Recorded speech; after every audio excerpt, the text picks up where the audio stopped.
Então nós vamos tratar do fascismo e do nazismo.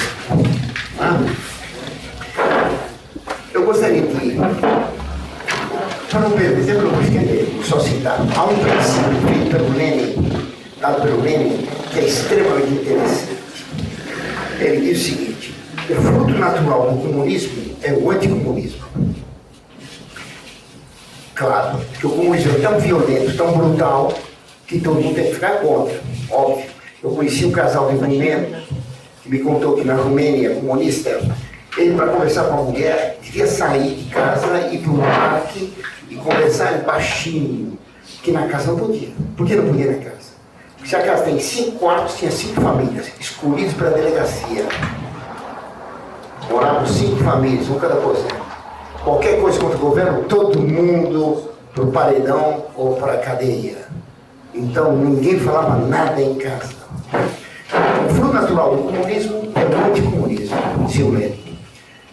Antes que os anticomunistas se organizem, organizemos nós o anticomunismo. Genial. Vou repetir.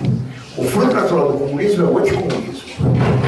Antes que os anticomunistas se organizem, organizemos nós o anticomunismo.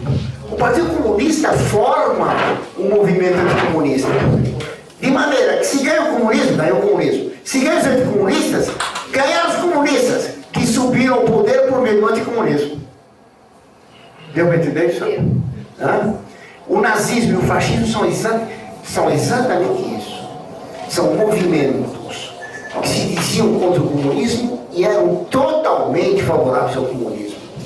Até hoje os jornais se apresentam o fascismo e o nazismo como anticomunistas. Isso é uma lenda. O fascismo é a versão comunista na Itália. E o nazismo é a versão comunista para a Alemanha. Como aqui, os militares, a primeira coisa que fizeram para combater o João Goulart comunista, o João tinha feito uma lei de reforma agrária, desapropriando 300 quilômetros de terra, todas as terras ao longo de todas as estradas federais. Era uma barbaridade, apesar do Brasil ter pouca estrada. Sobrava pouco, 300 quilômetros de cada lado. Subiu o Castelo Branco, que era um general sem pescoço.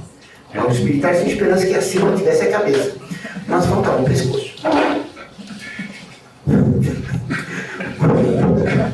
O general Castelo Branco, a primeira lei que ele fez foi a lei que permitiu o governo desapropriar todas as terras do Brasil. O que o Jango pedia era pouco, ele fez muito mais.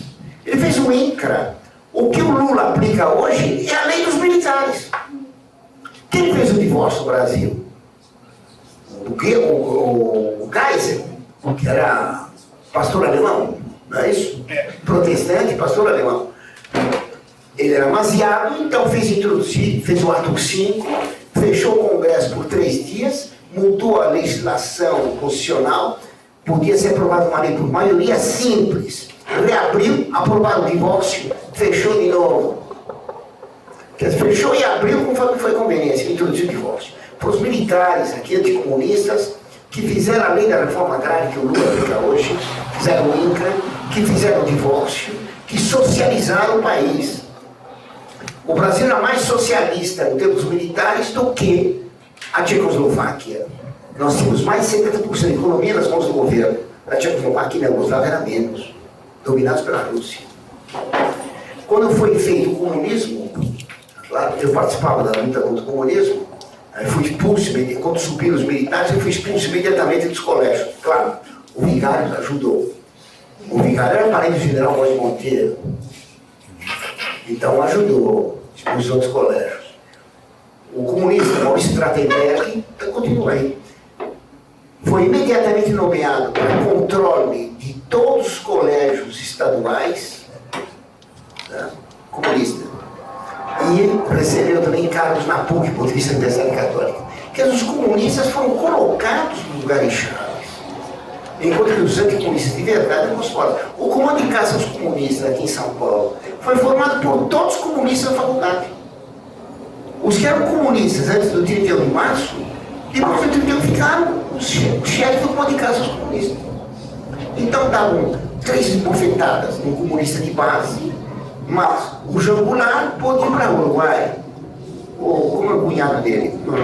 Brizola. O Brizola pôde ir para o Uruguai. A Tereza, que o povo gritava, deixa de moleza, toma conta da Tereza, mulher do Jango. A Tereza pôde ficar. Mas o Jango e os outros todos puderam partir. O Fernando Henrique, fundador do PT, junto com o Cardeal Adams, no Colégio Sion, Fernando Henrique foi exilado junto com o governador de São Paulo, aquele que tem uma cabeleireira vasta.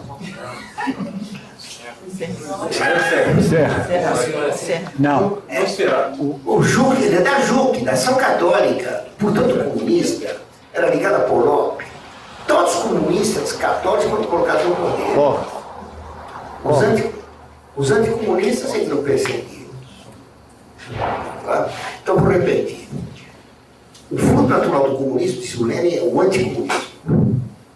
Antes que os anticomunistas se organizem de verdade contra nós, vamos fundar nós o Partido Anticomunista, com nossos elementos na chefia. Se eles ganham, os anticomunistas, nós temos os chefes do anticomunismo no governo, amigos nossos. Eles vão matar a gente de base nossa, que nós queremos livrar, mas nós vamos passar o exílio em Paris. Todo movimento anticomunista no mundo é chefiado por comunistas. Pois quando caiu a Rússia, foi feito um acordo, comunismo e capitalismo. Gorbachev, o Reagan e João Paulo II estavam unidos no combate ao comunismo. O comunismo caía, mas com uma condição. Faria a vitória do capitalismo e da democracia. Mas o presidente, o chefe do governo, tinha que ser comunista. Então na Rússia ficou Putin, o Yeltsin. Claro, depois o Putin, chefe da polícia secreta. Na Alemanha, o Schröder, comunista. Na França, foi o Jospin, trotskista. Na Itália, foi o D'Alema, membro do Partido Comunista. Aqui no Brasil, Fernando Henrique, comunista. Agora, quem manda no Brasil? Manda uma filial do Council of Foreign Affairs dos Estados Unidos, ao qual pertencem todos os presidentes e senadores americanos. O chefe do Conselho de Relações Exteriores do Brasil, o presidente honorário Fernando Henrique Cardoso, tucano. O chefe, o presidente efetivo, Marcos Garcia, do PT. Foram os dois que decidiram no Conselho de Relações Exteriores que o Lula não podia sofrer impeachment, que podia ser reeleito. Depois disse que o povo decide coisa toda. O povo decide coisa nenhuma. Quem decide é a maçonaria. Então, o comunismo, sempre que aparece no país, ele produz reações violentas, até na Itália. Quando a maçonaria viu que o comunismo não tinha chance de vitória, fez o Mussolini. Então, o nazismo e o fascismo são movimentos pseudo-anticomunistas, eles são comunistas. Aqui no Brasil, Dom Helder, Câmara, se ordenou padre com a camisa nazista embaixo da batina. Com a camisa verde, os integralistas, que era mais que o nazismo. Depois ficou comunista. O Carlos Lacerda, que era comunista, ficou favorável à ditadura, anticomunista. Por toda parte é assim. Por toda parte é assim. O secretário do Partido Comunista francês, como é o nome daquele fulano lá, me esqueci agora, passou do comunismo para feiticeiro da África. E o Marquês, comandante do Partido Comunista Italiano, também, eu estou ficando velho, esqueci todos os nomes, tá certo? Era comunista e Marquês. É muito fácil passar da extrema direita para a extrema esquerda. A direita é canhota. Todo direitista é meio comunista. Porque a direita é feita para fazer triunfar o comunismo nos países em que o comunismo não tem chance de triunfar. Claro? A mão fora é contra a direita, é contra a esquerda, contra o centro, contra quem está em cima e quem está embaixo. Fui agora na Itália, lá na Brasília, apresentar um folheto de um movimento que fundou um partido político para combater o comunismo. Fundou um partido. Mas entrar no jogo, no sistema da maçonaria de partidos, partido o que quer dizer? O que quer dizer um partido? Quebrado, né? Você pega um prato de jogo, fica tudo partido. Que é a maneira da maçonaria controlar os povos. Faz partido para todos os gostos. Da direita, extrema e esquerda. Com os dedos na mão, tem uma só vontade dirigindo tudo. Por isso, os comunistas passam para a direita passa para a esquerda. É que nem no futebol. Troca-se mais facilmente ideologia do que de camisa. Está claro? Compreenderam bem isso aqui? Por isso que o antigo integralista Plínio Salgado dizia, no livro Quarta Humanidade, o que eu quero declarar? Que na quarta humanidade integralista, o Partido Comunista terá lugar. Ele era nazista, anticomunista.